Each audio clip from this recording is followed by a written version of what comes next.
we've been extraordinarily successful. Not only have we been successful in terms of the sales in markets, we've also been so successful in the number of producer organizations that have joined Fair Trade.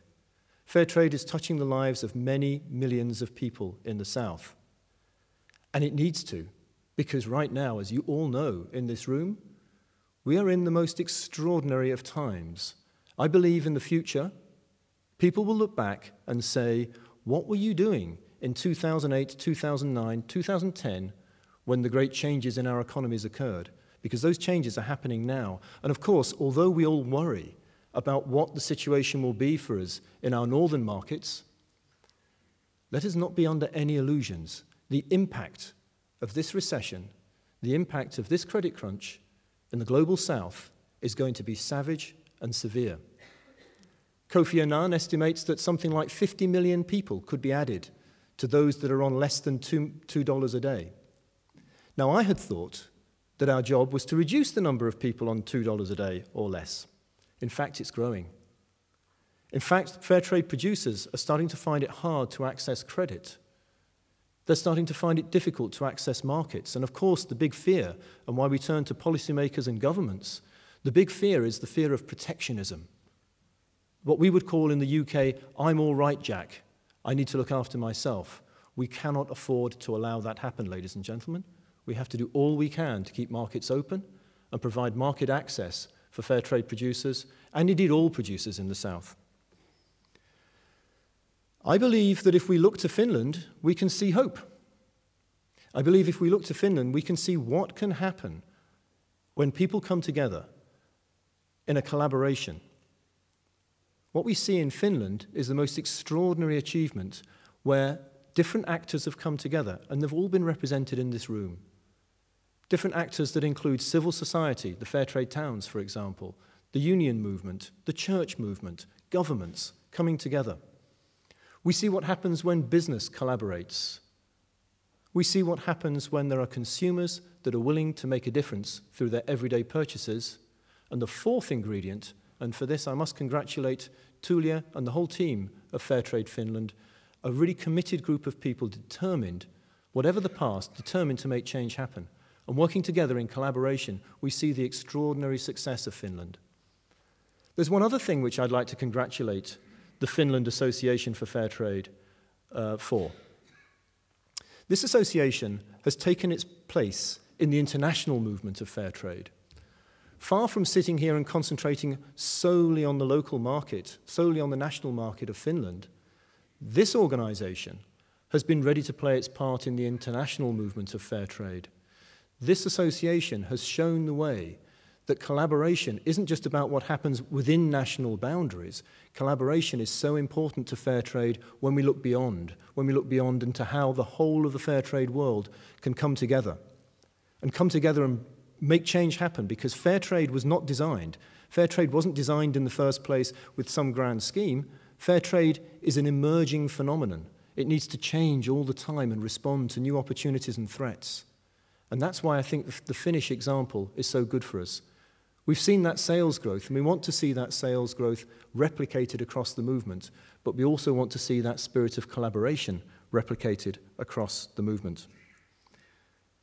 So now I look ahead. I look ahead to where fair trade could be going.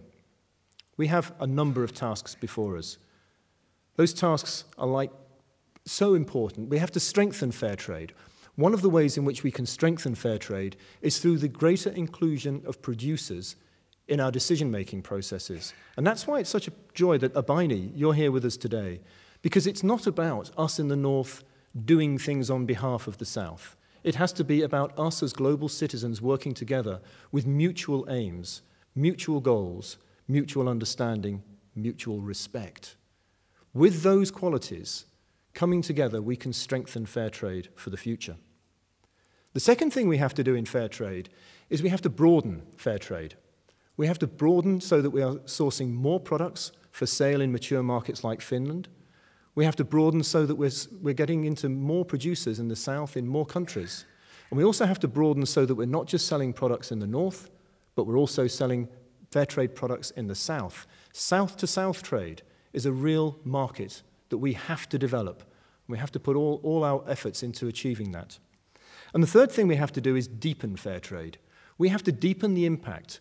The fair trade premium and the fair trade minimum price are essential instruments in ensuring that producers have enough for today and the hope of a better life tomorrow.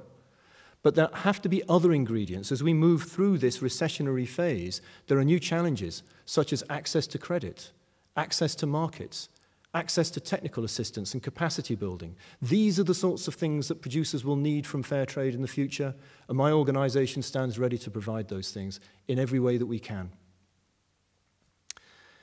Not only is fair trade important in the South, it's important in the North. It's important for consumers to have the opportunity to express their values and express their principles.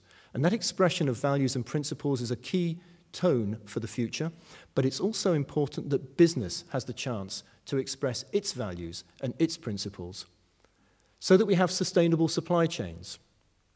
Let me give you an example. The Ghanaian cocoa industry, the average age of farmers is 50 plus. Ghanaian cocoa farms are only generating 40% of their potential, 40% of their capacity. With fair trade, we can create a sustainable future for those cocoa farms that creates sustainable supply chains for business. So that's the real win-win that we seek in fair trade.